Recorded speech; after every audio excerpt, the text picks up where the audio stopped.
So ఈరోజు match గురించి వెళ్లే ముందుగా ఒక్కసారి నిన్న మ్యాచ్ ఒకసారి రిఫర్ చేసుకుందాం. ఎందుకంటే కెప్టెన్స్లో సక్సెస్ఫుల్ కెప్టెన్ ఎవరైనా ఉన్నారు అని అంటే అది ధోని ఐపీఎల్లో. అయితే అలాంటిది రుతురాజ్ గైక్వాడ్ ఆయన వెళ్ళిపోవడము, మళ్ళీ ధోని కెప్టెన్సీకి రావడము, ఇవన్నీ జరిగిపోయిన తర్వాత సిఎస్కే చాలా పుంజుకుంటుంది, ఇంకేంటి మెరుపులు మంచి స్కోరు అని అనుకున్నారు. కానీ నిన్న మ్యాచ్ చూసినట్లయితే దానికి భిన్నంగా వచ్చింది.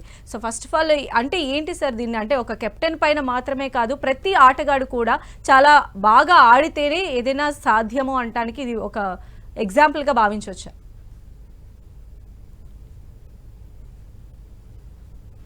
వెంకటేష్ గారు.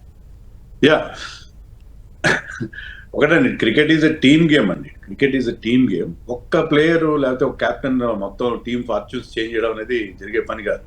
నో డౌట్ ధోనికి ఆ దగ్గర ఆ మిదాస్ టచ్ ఉందని మనం ఎన్నోసార్లు అనుకున్నాం.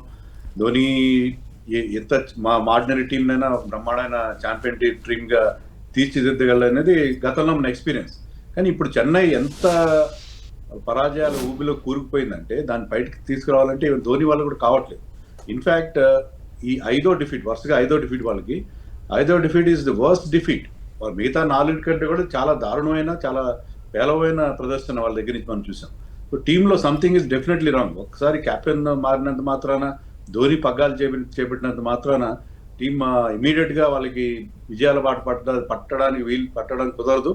Cricket is a team game. No player is bigger than the sport itself అని మరొకసారి మనకు ప్రూవ్ అయింది. సో ధోని కొంత ఫ్రెష్నెస్ తీసుకొస్తాడు. ధోని టాక్టిక్స్ కానీ అతని మ్యాన్ మేనేజ్మెంట్ కానీ పనిచేస్తే కానీ ఇమ్మీడియట్ రిజల్ట్స్ రాకపోవచ్చు. బహుశా రాబోయే మ్యాచ్ లో ధోని ఇంపాక్ట్ మనకు కనబడవచ్చు.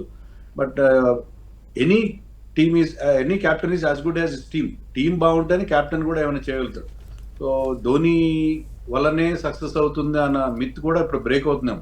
We have to wait and see. అలానే మోహన్ గారు, వీకెండ్ వచ్చింది అంటే క్రికెట్ అభిమానులు అందరికీ కూడా పండుగ.